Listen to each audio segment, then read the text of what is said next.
বন্ধুত্ব মনকে সতেজ রাখে।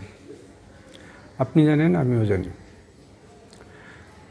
ছোটোবেলায় বা তারপরের বেলায়, মধ্যবেলায় এই বন্ধুত্বের সমস্যা হয় না। সে স্কুল কলেজেই হোক বা কর্মক্ষেত্রেই হোক, বকবকানির জন্য লোক পাওয়া যায়। সুতরাং সময়টা বেশ কাটে, মনকে হালকা করা যায়, আর আমরা ভালো থাকি। সমস্যা যত হয় বুড়ো বয়সে এসে, ছেলেমেয়েরা কথা বলার খুব একটা প্রাসঙ্গিকতা পায় না। গিন্নির সাথে দূরত্ব একটু একটু করে বাড়ে। সুতরাং সেও সেইখানে সেই খেজুরি আলাপের অবকাশ পাওয়া যায় না। তাই আর যেহেতু কাজ থাকে না, চাকরিহীন, অবসর জীবন, সুতরাং আমাদের বন্ধুবান্ধবের সংখ্যা ধীরে ধীরে কমতে থাকে। পাড়া প্রতিবেশী কমতে থাকে। পাড়ায় যে বন্ধুরা ছিল, যারা আসতো, তারা যায় না। ক্লাবে যে না যায়, তার অবস্থা আরও সঙ্গীন। ক্লাবহীন জীবন আরও সঙ্গীন। সুতরাং বড় একা হয়ে যেতে হয়। তো এইরকম একটা সময় যখন চারিদিক থেকে বন্ধুত্বহীনতা বা নিঃসঙ্গতা ঘিরে ধরে, তখন এক বান্ধবীর আমন্ত্রণ পেলাম। 42 বছর পরে তার সঙ্গে দেখা হবে। সেই কবে ভার্সিটিতে পড়েছি, বালিগঞ্জ সায়েন্স কলেজে।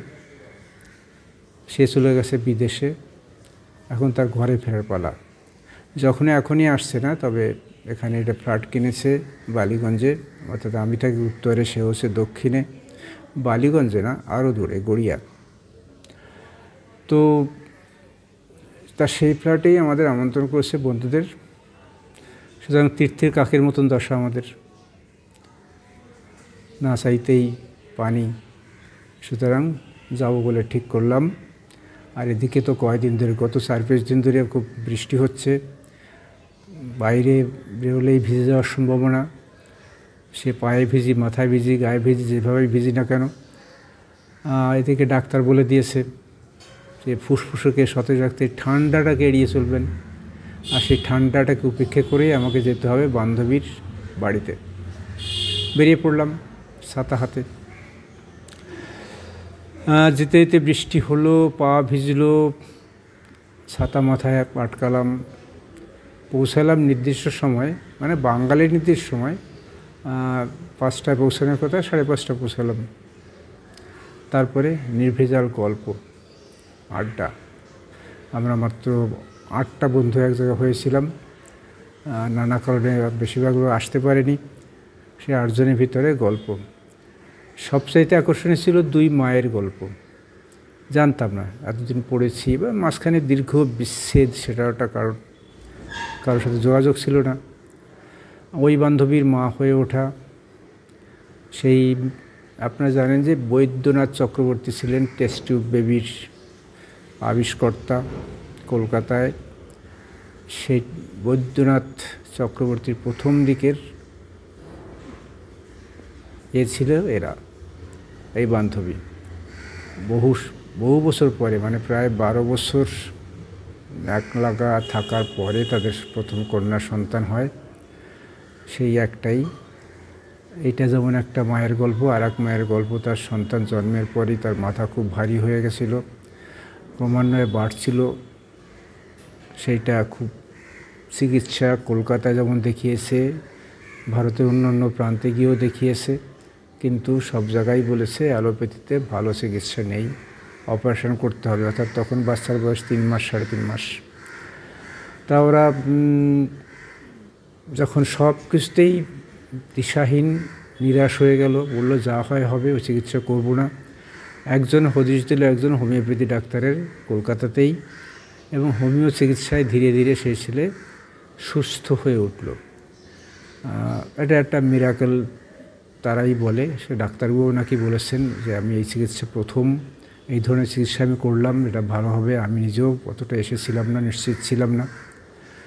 যাই হোক, তার মেধার কোনো ক্ষতি হয়নি, ভালো চাকরি করে। এই দুই মায়ের গল্প, আর তো নির্বিচ্ছিন্ন গল্প ছিলই। মনুষ্যত্বের চরম অবমাননা চলছে বাংলাদেশে। ঘর পোড়ানো, ধর্ষণ, ধর্মান্তকরণ। 1971 সাল বাংলাদেশ যখন স্বাধীনতা যুদ্ধ হয়, সেই সময়ের গল্প শুনলাম বান্ধবীর কাছে। ওর বাড়ি ছিল পার্বত্য চট্টগ্রাম। এক সন্ধ্যায় ওরা ঘর ছাড়ে সপরিবারে, পাহাড়ে বেয়ে উঠতে থাকে।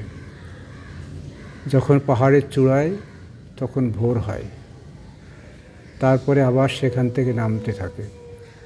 মোট 24 ঘন্টা জার্নি। একটানা ওরা হাঁটে, খাওয়া দাওয়াহীন। হেঁটে কোথায় পৌঁছায়? আপনারা জানেন সেই সময় লোকজন, বাংলাদেশের শরণার্থীরা ভারতে আশ্রয় নিয়েছে সবচাইতে বেশি। সে ওদিকে আগরতলা হোক, মানে ত্রিপুরা হোক, আর এদিকে পশ্চিমবঙ্গের নানা সীমান্তে। কিন্তু এই বান্ধবী আশ্রয় নিয়েছিল কোথায়? আরাকান, অর্থাৎ বার্মাতে আরাকান প্রদেশে তাদের আশ্রয় নিয়েছিল।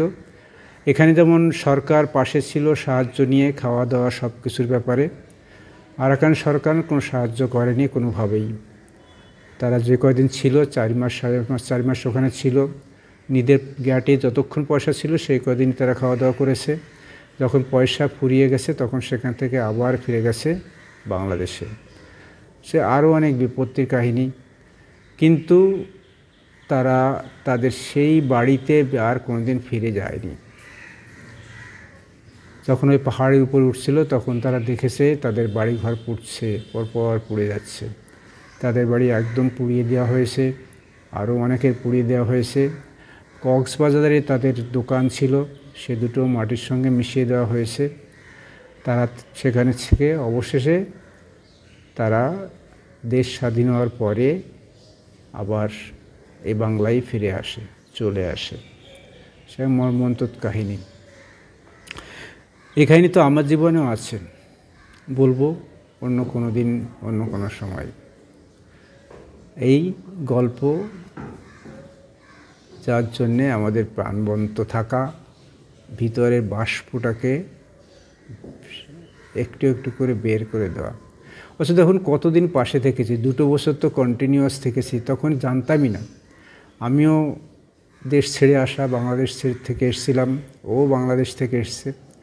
কিন্তু একসঙ্গে পাশাপাশি বসেছি, পড়াশুনো করেছি, এত আড্ডা দিয়েছি, কখনোই কেউ প্রকাশ করেনি যে আমি বাংলাদেশি। আমি করেছি, আমাকে ক্লাসে সবাই জানতো আমি বাঙ্গাল।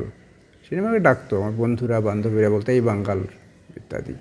তাতে আমার দুঃখ হতো না, কারণ বাঙ্গাল যতই গালি হোক না কেন, বাঙ্গাল আমার পরিচিতি, সেটা ছিল। কিন্তু ও কোনো দিন সে তখন বলেনি।